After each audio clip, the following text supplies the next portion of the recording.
Que Jésus-Christ soit devant nous, derrière nous, à notre droite et à notre gauche, et que le sang de Jésus couvre notre vie, notre famille. Nous déclarons que l'onction fortifiante nous appartient, qu'elle est sur nous, qu'elle opère dans notre vie, dans notre maison, et dans tout ce que nous entreprenons. Et à tous ceux qui sont découragés, fatigués, abattus ou qui, d'une manière ou d'une autre, Seigneur, sont tombés et n'ont pas la force de se relever, que l'onction fortifiante vienne sur eux et les relève maintenant, Seigneur.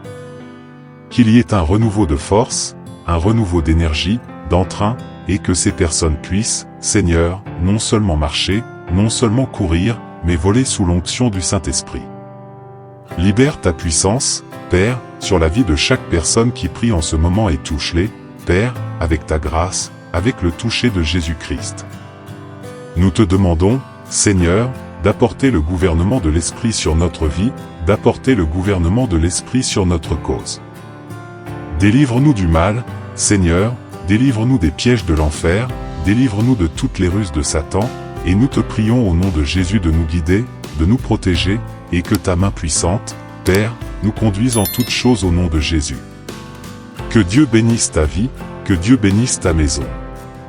Dieu m'a donné une parole que je veux partager avec toi, mais je veux d'abord te demander si tu es prêt pour cette parole.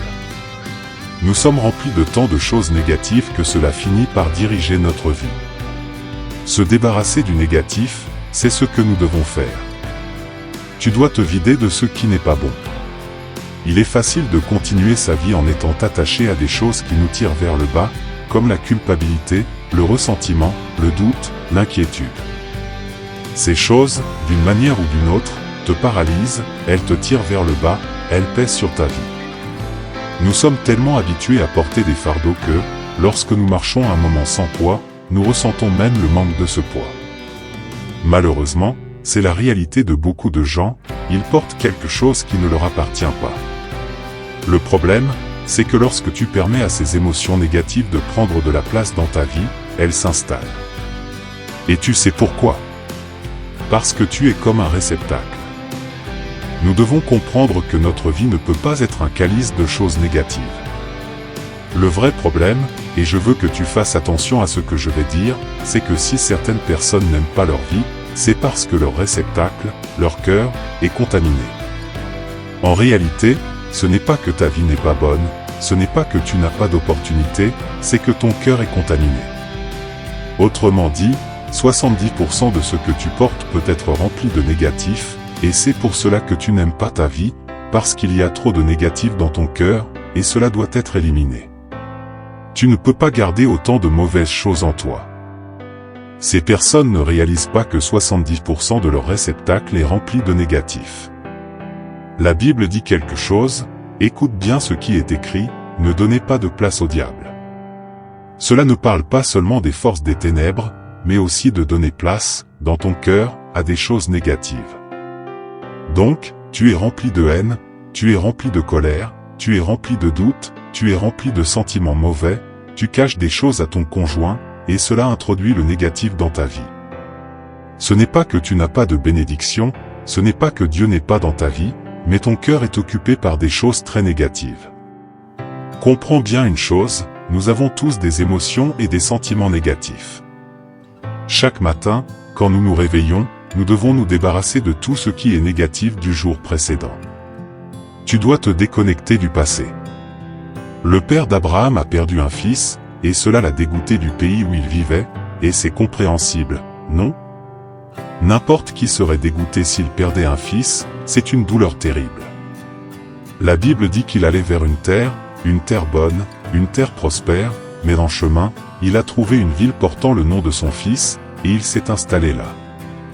Il aurait pu continuer et arriver dans le lieu qu'il désirait tant, une terre délicieuse, une terre prospère, une terre bénie, une terre riche, mais il a trouvé quelque chose de familier, quelque chose de son passé, qui était son fils, et il a décidé de s'établir là, d'y installer sa famille et ses affaires. Eh bien, je me demande combien de personnes ne parviennent pas à se détacher du passé. Combien de personnes ont encore des sentiments pour un ex-petit ami, rêvent encore de leur ex-mari, sont encore attachés à des traumatismes du passé, ramènent encore des souvenirs vivants d'humiliation, de honte qu'elles ont subies, de situations où elles ont été subjuguées par des gens méchants, par de mauvaises personnes. Tout cela alourdit leur cœur. Alors, tu portes un poids, tu portes un négativisme qui n'est pas bon. La Bible dit, ne donnez pas de place au diable, mais tu laisses entrer tout ce qui vient de l'ennemi. C'est l'ennemi qui te pousse à entretenir ses ressentiments, ses doutes, ses peurs, ses traumatismes, ses rejets. Ne donne pas de place. La Bible dit, ne donne pas de place. Nous pensons que le diable est seulement cet ange déchu, mais les œuvres du diable sont ces choses négatives que tu ne devrais pas porter. Ce n'est pas le plan de Dieu que tu portes toute ta vie un fardeau, un poids, un négativisme en toi. Être offensé ne blesse pas l'autre personne, cela te blesse toi. Tu occupes de l'espace en toi. Alors, j'ai été offensé, mais j'ai accueilli l'offense, cela ne blesse plus l'autre, cela me blesse maintenant, moi qui porte cela. Ce n'est pas bon pour moi, ce n'est pas sain pour moi. Pourquoi donc portes-tu cela? Ton père t'a tourné le dos, ta famille t'a tourné le dos, et tu t'en es sorti, mais tout ce qui est en toi, c'est de la vengeance. Tout ce qui est en toi, c'est « je vais leur montrer, je vais leur prouver, je vais leur jeter tout cela à la figure, tout ce qu'ils m'ont fait, ils vont voir que j'ai changé de vie, ils viendront t'humilier jusqu'à moi, ils auront besoin de moi. » Et c'est cela qui pèse sur ta vie. Alors, on commence à comprendre pourquoi le succès n'apporte pas le bonheur.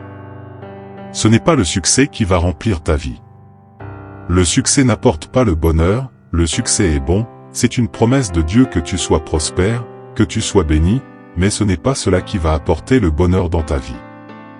Le bonheur, c'est quand ta vie, ton cœur, est rempli de bonnes choses.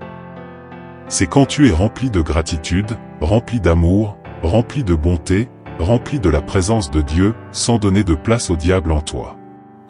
Alors, tu penses que ta vie va se résoudre en achetant des choses, ta vie va se résoudre quand tu atteindras un certain niveau, ou quand tu auras ton premier million, ou quand tu achèteras la maison de tes rêves, ou quand tu auras ton diplôme, mais en réalité, tu attends que quelque chose remplisse ta vie, mais cela ne le fera pas, parce que ton cœur est rempli, il est rempli à 70 ou 80% de choses négatives, et c'est cela qui te déstabilise.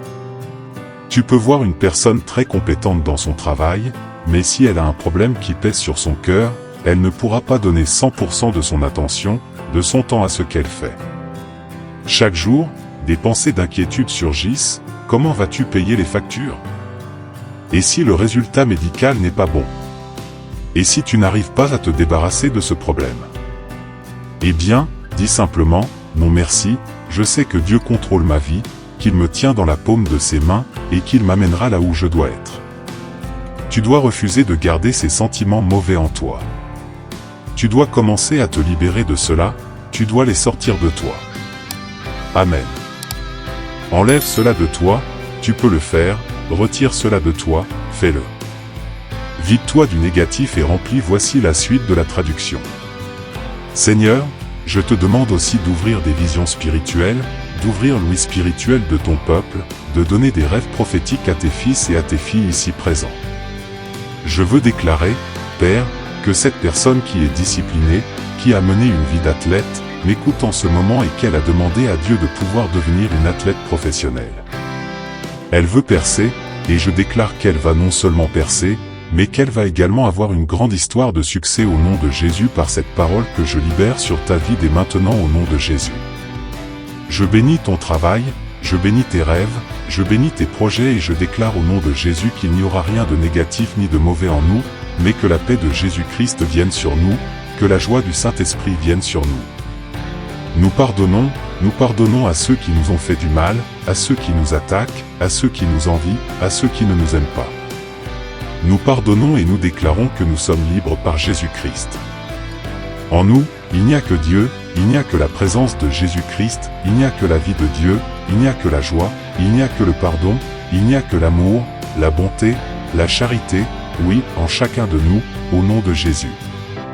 Amen et Amen.